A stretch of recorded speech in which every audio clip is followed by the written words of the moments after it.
In 1995, Thomas Lee Gudinas was convicted for the sexual assault and murder of Michelle McGrath. This case originated from events that transpired in Orlando, Florida on the night of May 23, 1994. The crime occurred following a period spent at Barbarella's bar. Illegal proceedings that followed involved a detailed presentation of evidence and witness testimony. The conviction led to a sentence of death, a judgment that has been subject to subsequent legal review and challenges. The facts established during the trial form the basis of this analysis. Give a like and subscribe. Leave a comment. Thomas Lee Gudinas arrived at Barbarella's bar on the evening of May 23, 1994. He was accompanied by 3 roommates. Their arrival time was estimated to be between 8:30 and 9 p.m. Prior to and during their time at the establishment, the group consumed alcoholic beverages. Evidence presented indicated the use of marijuana as well. This consumption of substances is a relevant factor in understanding the events of the night. When the bar concluded its operations at 3 a.m., Gudinas could not be located by his companions. His absence at the time of departure became a point of inquiry. His whereabouts during the final hours the bar was open were initially unknown to his roommates. Roommate Todd Gates provided testimony regarding Gudinas's last known location within the bar. Gates stated that he last saw Gudinas inside Barbarella's around 1 a.m. This established a time frame during which Gudinas was present before his disappearance from the group.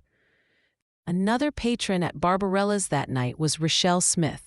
Miss Smith departed from the bar approximately an hour earlier than closing, leaving around 2 a.m. Her exit from the premises placed her in the immediate vicinity of the bar's parking area. Upon reaching her vehicle, Miss Smith encountered an individual. This man was observed crouching near cars in the parking lot. His behavior was described as suspicious and furtive. The man then approached Miss Smith and attempted to gain entry into her car. During this attempt, he uttered sexually aggressive remarks towards her. This interaction constituted an attempted assault. Miss Smith later participated in a photo lineup conducted by law enforcement. She positively identified Thomas Lee Gudinas as the man who had attempted to attack her. This identification was subsequently reaffirmed by Miss Smith during her testimony at trial. Michelle McGrath was also present at Barbarella's on the night of May 23, 1994. She was last observed at the bar around 2:45 a.m., shortly before closing. Her departure time placed her in the same general time frame and location as the other key individuals. Tragically, Miss McGrath's body was discovered several hours later. The discovery occurred around 7:30 a.m. Her body was located in an alley situated next to Pace School. The condition of the body indicated a violent death. Miss McGrath's body was found naked. It bore significant signs of severe trauma consistent with a brutal assault. 2 individuals, Colbert Presley and Mary Rutherford, provided witness accounts relevant to the case. Both individuals were in the vicinity of the crime scene area later that morning. Their presence provided potential observations of the area and individuals within it. Law enforcement presented photo lineups to both Mr. Presley and Miss Rutherford. Both witnesses independently identified Thomas Lee Gudinas from the photo lineups. Their identifications placed Gudinas near the location where Miss McGrath's body was found. These sightings occurred in the hours following the estimated time of the murder. The witnesses' testimony corroborated Gudinas's presence in the immediate geographical area of the crime scene. This evidence contributed to establishing his proximity to the location where the victim was discovered. Further evidence linking Gudinas to the victim emerged through the discovery of Miss McGrath's personal property. Colbert Presley, one of the witnesses near the crime scene, found items belonging to the victim. These items included Miss McGrath's keys and some of her clothes. The items were found near Miss McGrath's car in the parking lot adjacent to Barbarella's. This location was distinct from where her body was discovered, suggesting a sequence of events involving the victim's vehicle. Mr. Presley's discovery provided a link between the parking lot and the subsequent crime scene. Mr. Presley encountered Gudinas in the parking lot after finding the items. He gave the keys to Gudinas. Gudinas claimed the keys were his and stated he had been searching for them. This interaction placed Gudinas in possession of the victim's keys shortly after the bar closed. Officer Cesari of the Orlando Police Department also observed Gudinas in the parking lot. Officer Cesari saw Gudinas driving Ms. McGrath's vehicle. The vehicle was a red Geo Metro. This observation confirmed Gudinas's unauthorized use and possession of the victim's car. Additional witness testimony detailed Gudinas's movements and appearance after the estimated time of the murder. Jane Brand, an employee at Pace School, provided a significant account. She saw a man matching Gudinas's description in the school courtyard shortly before the discovery of Ms. McGrath's body. Miss Brand's sighting placed an individual matching Gudinas's appearance on the grounds of the school adjacent to the alley where the body was found.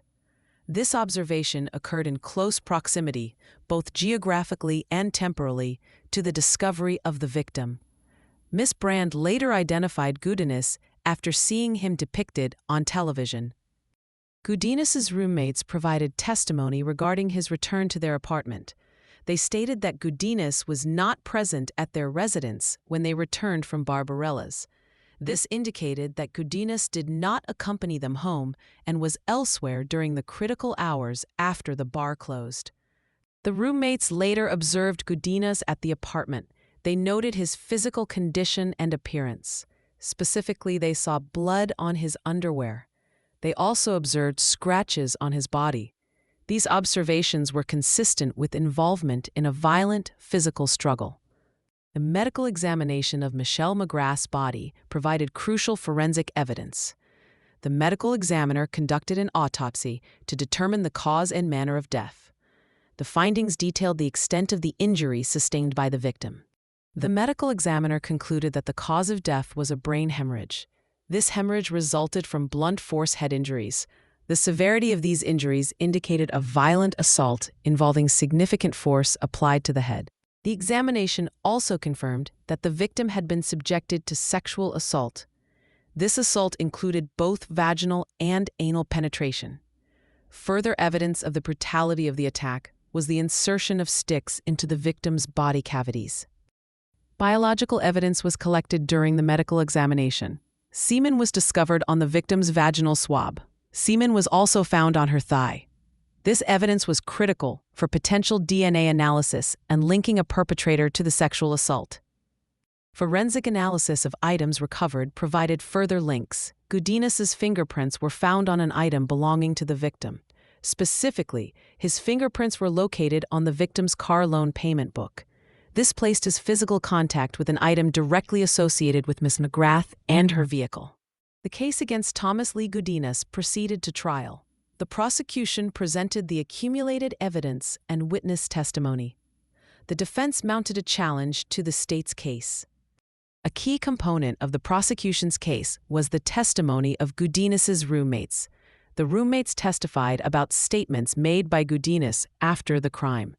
They stated that Gudinas admitted to them that he had killed and sexually assaulted Michelle McGrath. These alleged admissions constituted powerful evidence presented to the jury. After hearing all the evidence and testimony, the jury deliberated.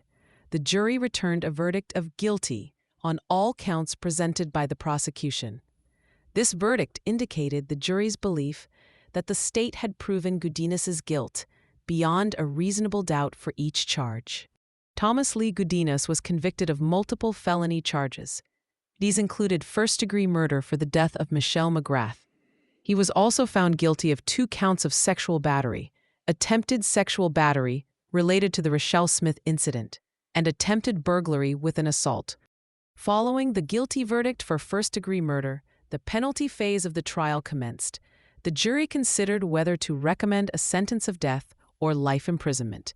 The jury voted 10-2 in favor of recommending a death sentence.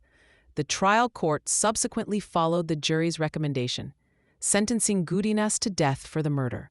He received sentences of life and 30 years for the other counts.